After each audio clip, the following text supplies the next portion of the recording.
كسبت في ال8 شهور دول 2,500,000 جنيه مصري، من 30,000 ل 40,000 يورو زيادة على اللي أنا دفعته.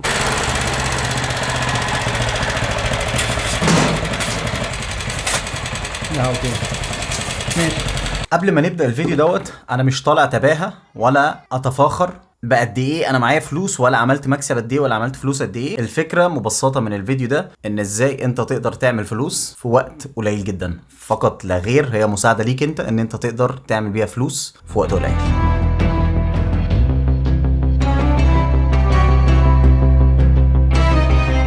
من حوالي 8 شهور بالظبط، يوم 24/12/2023 انا قررت ان انا استثمر الفلوس اللي معايا في مصر.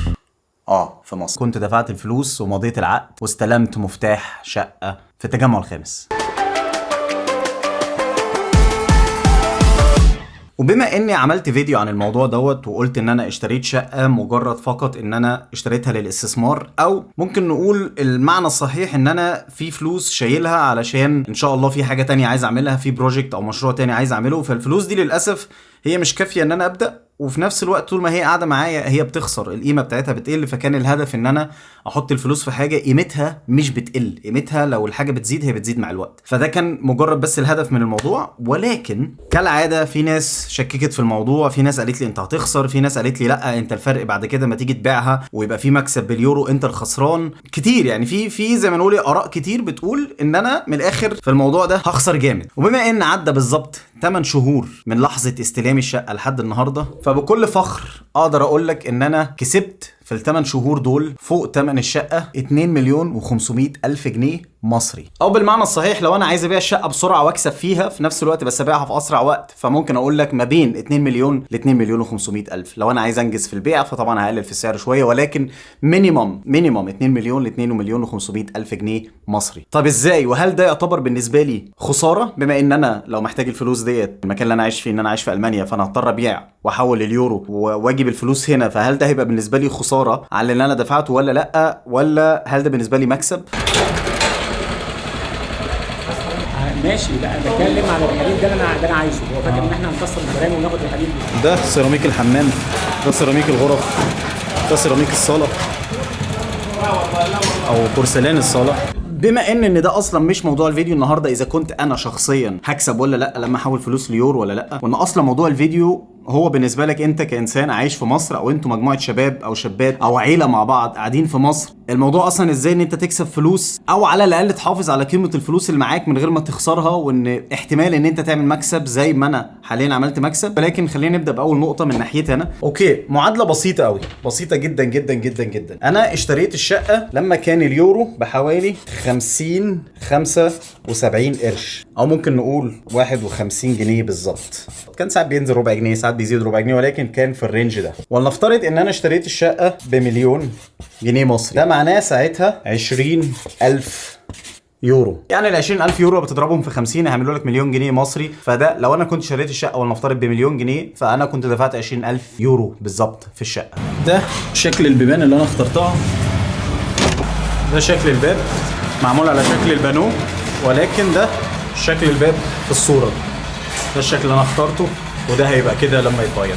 انا عايز اقول لك في المكان اللي انا واخد فيه في التجمع الخامس عامه، ولكن يعني حتى ايه لو انا هحسب بس المنطقه اللي انا ساكن فيها او اللي انا واخد فيها، ولكن فعليا هو التجمع كله زاد. اصلا اسعار الشقق في كل حته زاد، مش التجمع بس، حتى هليوبلس الجديده، جنب الشروق، تاكسي، كل اي كومباوند او اي منطقه بتبني جديده الاسعار بتاعتها كلها زادت. فانا عايز اقول لك ان الشقه اللي بمليون جنيه او 20,000 يورو فهي ثمنها حاليا وصل ل 2 مليون جنيه، والشقه 2 مليون جنيه وصل ثمنها 4 مليون جنيه، او زي ما نقول ايه 3 مليون ونص. ده معناه ماكسيمم زادوا الضعف، او زي ما نقول ايه مره ونص. يعني انت لو كنت دفعت في شهر 12 مليون جنيه في شقه، فانت دلوقتي تقدر تبيعها على الاقل ب 2 مليون جنيه او 1,700,000 زي ما هي نص تشطيب.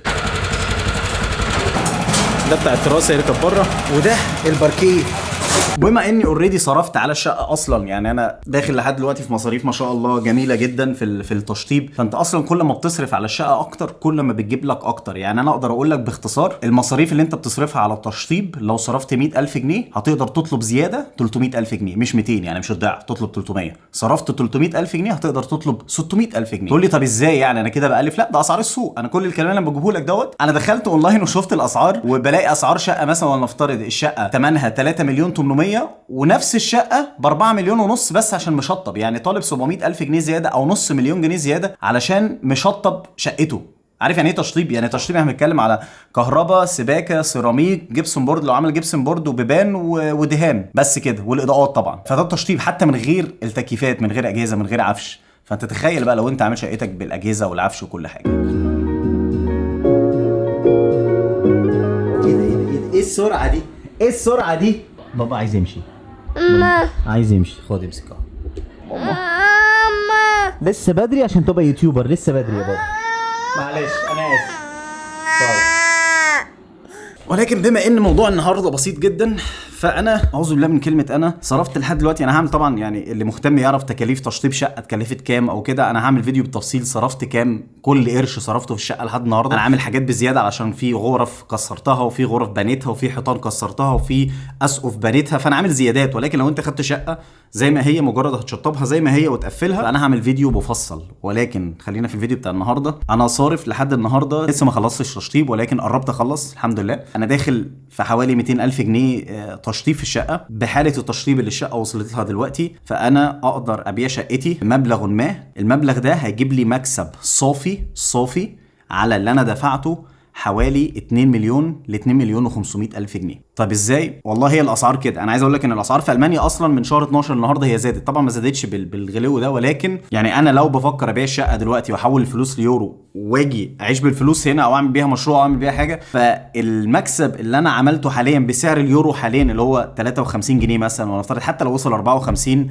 فالربح يتراوح بين 30,000 ل 35 ويمكن كمان 40 بعد ما الشقه خلاص قربت تخلص اصلا، من 30,000 ل 40,000 يورو زياده على اللي انا دفعته. يعني بالمعنى البسيط اللي انا اقدر اقوله ان انا مش بس حافظت، اعوذ بالله من كلمه انا مليون مره، ان انا بس مش حافظت على قيمه الفلوس اللي انا المفروض محوشها علشان قدام اعمل بيها حاجه، لا ده انا كمان زودتها. انا حاليا لو فكرت ابيع الشقه هتجيب لي مبلغ معين وهتجيب لي مكسب، ولو انا فكرت استثمر في الشقه فهي هتفضل تجيب الفلوس وفي نفس الوقت قيمتها هتفضل تزيد. انا دلوقتي في مرحله السيراميك مش بس هو اللي بيتكلف، انت ما بترفع السيراميك من الارض لفوق، لو انت جايب طبعا كميه كبيره فده بيتكلف. يعني انا ممكن اقول لك اقل تكلفه الونش بس تكلفته 4,000 جنيه النهارده، بكره ممكن تلاقيه 5. ايه تاني غير بقى الاسمنت والرمل والحاجات دي، ولكن يعني ايه الدنيا غاليه قوي.